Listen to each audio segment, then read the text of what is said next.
everybody. Welcome to the We Believe Players podcast, brought to you by Aztec Link and the We Believe Network. Alongside us today, we have Nala Williams. Welcome to the podcast today. I'm Jack Powers. Alongside us, as always, Kylie Freeland as well. Well, first off, how are you doing? How was practice today? Kind of raining outside? Yeah, it was a rough day to get in the gym today. Yeah. But practice was good. We were just going through the motions, and we have a big game coming up this week, so we got our scouts, and we're just locked in on that. There we go. Well, first off, you're out of Long Beach here. You played at Long Beach Poly High School. National League MVP there. Senior year, you averaged 18 points per game. 10 boards per game. I'm having a double-double. Talk about that a little bit. Well, in high school, I was the 1 through 5, so it gave me the opportunity. You were just everywhere. Yeah, I was going to say I was just hooping, really. Yeah, so it was fun. It was fun. Well, you took your talents to Cal State Dominguez Hills at the D2 level. You were super successful there. You went all the way to the national championship in your final year. Came up short, but I'm sure it was quite the experience. Talk about what you learned playing with Dominguez Hills. Oh, Dominguez Hills taught me to play with heart. And it taught me patience. It taught me community. It taught me so many things to make me the person that I am today. And just going through that with Coach Bonner, who was my coach for 3 years, he's really like a mentor to me still to this day. So just building those relationships within that community. Well, you put up 1,500 points in 3 years there. Nothing light at all. You're also the D2 National Player of the Year. Talk about what that meant to you. Oh, that meant everything to me. That year, it was funny. I was trying to be the player of the year for my conference. So that was like my goal I set out for my junior year. I really wanted to be the player of the year. Usually earn that one. Right. And then I got for the nation. So I was like, oh, wow, that really worked. And then you took your talent to San Diego State. You won Mountain West Player of the Week. You averaged 10 points, totaled 88 assists, and 38 steals on this season. You have started in all 23 games. Talk about how your success with Dominguez Hills has kind of transferred here to the Division I level. Oh, God. It's been a blessing to be here at San Diego State, first and foremost. Yeah. But just being able to be in some of the same position roles that I was at Dominguez Hills by being the point guard that I am here now, it's been easy transition. And this year we pushed the pace a lot, and I'm really used to that with my previous school, so it's been fun. Was Dominguez Hills playing at a pretty fast-paced style, or was it almost opposite? It was really fast-paced. Really? Yeah. So this is easy for you. This is pretty easy for me, yeah. Well, growing up, going back to your early basketball career, who kind of really pushed you, who trained you a lot? Put you over the edge at the end of the day. My father, for sure. He was my trainer since I was 2 years old. He put the ball in my hand. Yeah, but I had an older brother he's 5 years older than me, and he played basketball all his life too. So just him and my dad going to work out with them in the backyard, at a park, beaches, anywhere we can. Oh, yeah. That is so awesome. So basketball runs in the family. It runs in the family. Yeah. Yes. And when did you kind of know you had the talent to play at the Division I level? Was there a moment or just kind of over time you knew? Well, after my freshman year at Dominguez Hills, my coach, we had an exit meeting, and he asked me if I was gonna leave and go to the Division I level, because I did have a lot of people in my ear telling me that I could. But I really wanted to stay and kind of build something there, which I did. And I'm happy for my decision, but ever since my freshman year, I kind of knew I could play at this level. What were you really looking to build with Dominguez Hills there over the next 2 years after deciding to stay? Well, my first year, we went all the way to the Elite Eight, and we lost the first round of the Elite Eight. And it hurt me so much, and I wanted to just bring us back to that place and let us go further, which I was able to do my junior year. So that was really my goal. That's awesome.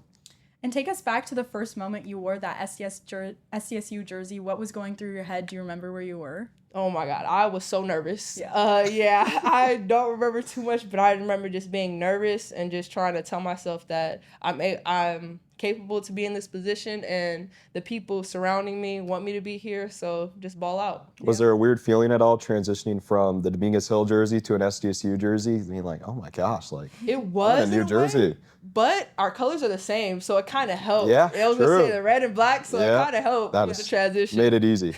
Well, what's the biggest lesson basketball has taught you? I feel like a lot of your fellow teammates have told us basketball has taught you a lot during their career. Yeah. Talk about that for yourself. I think the biggest lesson I've learned from basketball is just to keep moving forward, because basketball is such a fast-paced type of style of play that if you make a mistake, you literally have to go next play. And I feel like that's the same thing in life, because we can't control everything, and it's good to just be in the present moment. Yeah. Was there any moment you kind of had I don't know if basketball's for me, or were you just you were going through it? And it's a crazy story, actually, now I think about it. My high school year, I was doing really well my senior year, as you said. but I didn't want to play basketball anymore. I kind of went through a depressive episode, you could say.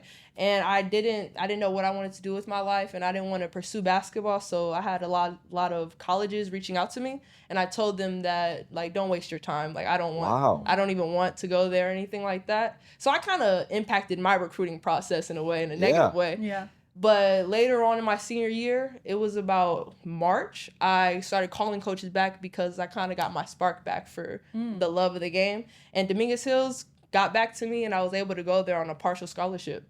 But they helped me get my love for the game back. Was there like a moment during that process you're like, okay, I know I do want to play basketball now? What was that moment?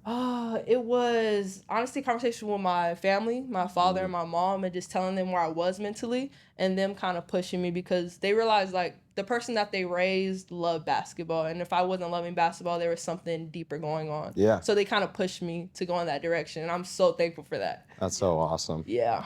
And how do you handle your pressure in big moments throughout a game or throughout life? My biggest thing is just to breathe, and I do meditation and I do grounding because I always like to tell myself I'm in control of my breath, and that's the only thing you can control because there's so many external things going on in life and in basketball. Yeah. So I just try to focus in on my breath, and I just hone in on that before games. Do you have a certain routine you do? I do. I listen to this meditation sound, and I go to. It's harder at the Division I level though because the gyms are so much it's so much going on in every corner. So I try to find a quiet space where I can go before the game and just do my 5 minutes of Zen. That's awesome. Yeah. Well, let's talk about the current state of the team. That you're 20-4 on the year. You had a long win streak going. Yeah. Came to an end against GCU, but you really bounced back. You beat Colorado State again in a close game. What were some of the conversations that went on during that, bounce back over the course of this last week to kind of get a streak going again? We were talking about doing the little things. We felt that previously, before our loss, we weren't honing in on our identity and the things that make us go, and that GCU was just a game where it actually showed up. But there were things that we were doing in previous games that it just didn't end in a loss. So we decided to lock in on each other and to do the little things and dedicate ourselves to that again. And then talk about that Colorado State game, another close one against them, but you're at Viejas. What did the team learn coming out of that one? Oh, it was just not to give up on each other because it was a dogfight, just how it was at Colorado State. And they are a really good basketball team, but we just decided to be better and be together. Yeah. And speaking of that, you just surpassed 1,700 points, 600 rebounds, 400 assists, and 440 steals, which makes you the only active player in the nation with those numbers. Talk about what that means to you and how you got there. Wow, it's honestly mind-blowing. When I saw that, I didn't even know that was a category. Yeah. Yeah, but I think that it just shows just being dedicated to something and just putting your all into it can give you a nice reward. Yeah. I try not to get too much in the stats and stuff, though, but yeah. It 100%. sounds like you're just playing for the love of the game. Exactly. And it all comes. Try to keep it simple. Yeah. Well, let's talk about this game coming up here on Wednesday, a really big game against UNLV. You ladies now lead the Mountain West Conference by 2 games over them, which is a little nice. But what are you looking at when you're scouting them? What are you looking to prepare for a little bit? We're trusting our coaches first and foremost with the scouts that they're giving us and just studying that as much as we can. But we know that this is going to be a close game, kind of like how it was last time, and that they want to win just as bad as we do. And they're the second. They're ranked second for a reason, and we want to just lock in and do what we can to get a dub. Well, coming from Cal State Dominguez Hills, you come into SDSU. You're playing UNLV. That's like the biggest rival for you ladies when you're playing them. How did you have to kind of get to know that, okay, this is the team to beat when you first came in? Right. Well, it's interesting because UNLV was recruiting me as well. Okay. So I went to their campus and I kind of heard from their perspective of who they were in the Mountain West. So I kind of understood the rivalry dynamic because I knew that San Diego State ended their home winning streak last year off of a buzzer beater. So I kind of did my own homework with it, and so it was a part of my decision making. Was there a reason you chose SDSU over UNLV outside of that? I just felt that I would be in a better space for myself as a person and as a player. I just felt like this was more and closer to home, I'd imagine, maybe factored in. Would you say that there's a home court advantage this Wednesday against them? I would hope so. I'm asking SDSU students to come out and pop out so that we can have that energy dynamic. Yes. Well, you play them at 6 p.m. at Viejas. If those out there looking to go to the game, make sure to pull up. You had a thrilling win over them last time. You won in overtime. Did that factor into, learning anything from them, picking anything up too as you look forward? For yourself, maybe, individually. Well, it did, and I feel that we were all kind of mad at ourselves that we let it go into overtime because we had a substantial lead. We were up by maybe like 10 with like 4 minutes to go. So we were kind of like mad at ourselves that we even let it get there. So our goal is to end it in the regulation this time. And then last thing before we go to the UNLV, the 3-ball. It's kind of been a little more quiet, and then you've been trying to get it back, I'm sure. Talk about if you're trying to make that a big thing in this game, or maybe not so much. We try not to focus on 3-ball too much because it has been such of our identity early on, but it's ups and downs when it comes to shooting. It's hard to control sometimes. So we try to have that just as like the cherry on top. If we're hitting, then it's great. But if not, it doesn't mean that we won't win. I love to hear it. Yes. Perfect. And now we're moving on to our fun question segments. Okay. So I know you kind of talked about meditation, but do you have a certain pregame ritual or superstition that you have to do? I think the only superstition is my leggings. I need to have my leggings. I've been playing with them since I was in high school, and I can't play a game without them or I'm all messed up in the head. Only one pair? Well, no. It could be We're not washing them. Oh my gosh. What's your most memorable college game? Is it with Dominguez Hills? I think it is with Dominguez Hills. It would be when I scored 42 points. I saw that. Yeah, it was crazy because I had like a long 3 buzzer beater to like go into overtime, and then I scored like 8 more points in overtime. It was just. Who was it against? It was against East Bay, Cal State East Bay. Yeah. And my brother actually played at Cal State East Bay. Really? So it was fun to do that. They're having a great season this year. I don't know if you saw that. I actually am. Yeah. Sadly, they are having a good season. And then what keeps you busy outside of basketball? Tell us what your hobbies and interests are. Oh, I'm really a chill person. Outside of basketball, I just try to rest, watch TV shows, watch movies. I'm really a homebody, so I don't do much outside unless I'm literally in nature. Okay. What's your favorite TV show then? Favorite TV show like of all time? Yeah.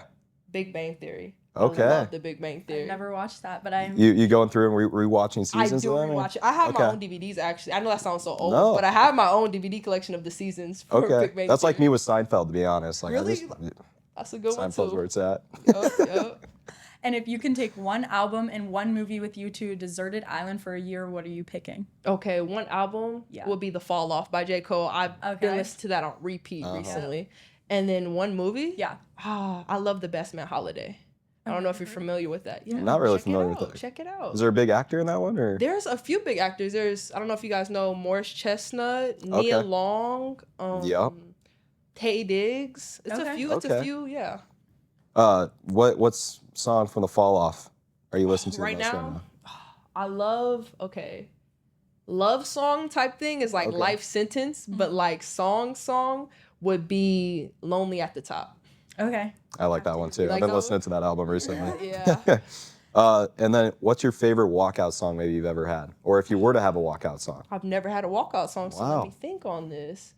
Maybe.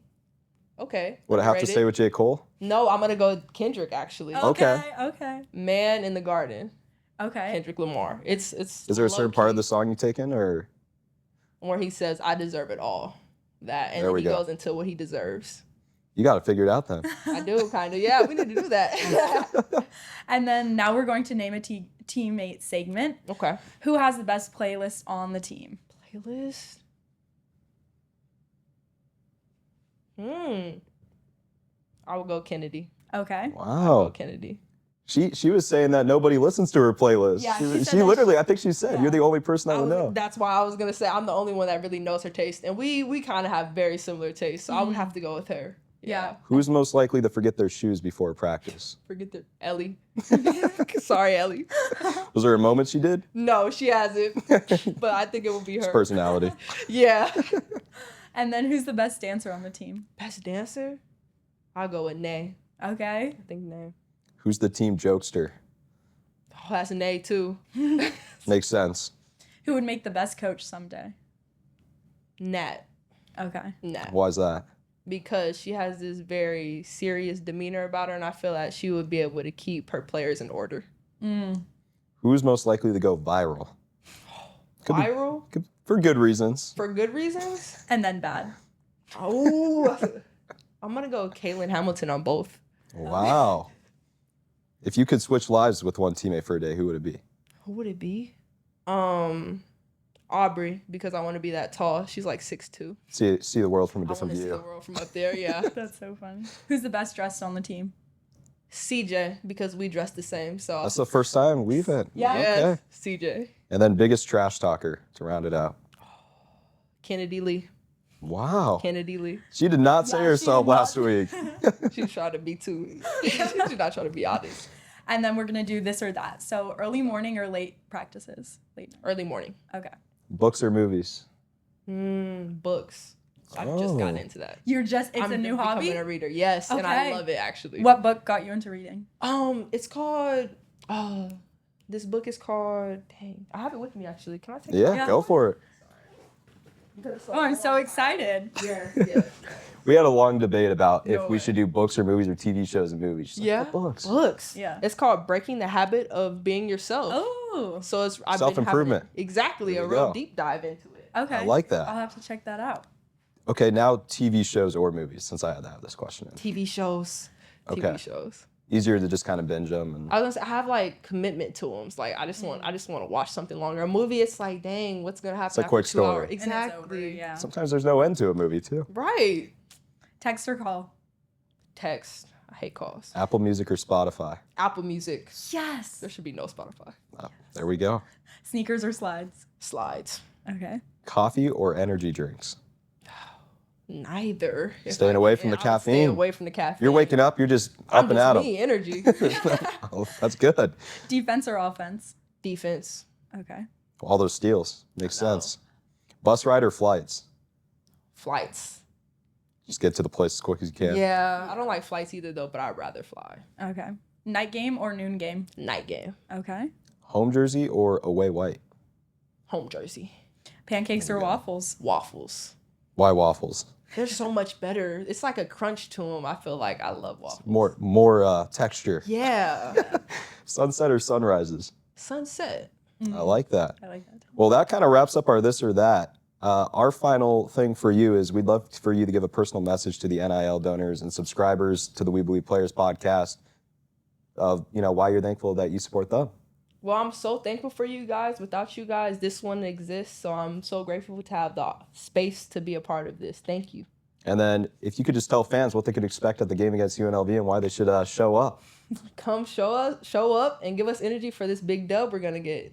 You heard it from her first here. Again, 6 p.m. Pacific time at Viejas, UNLV taking on San Diego State, a battle at the top of the Mountain West Conference. Tune in for that game. We'll see you next time. Again, thank you, Nala, for coming on the Thank you for podcast. having me. Of course, and then Kylie Freeland, Jack Powers. We'll see you on the next one.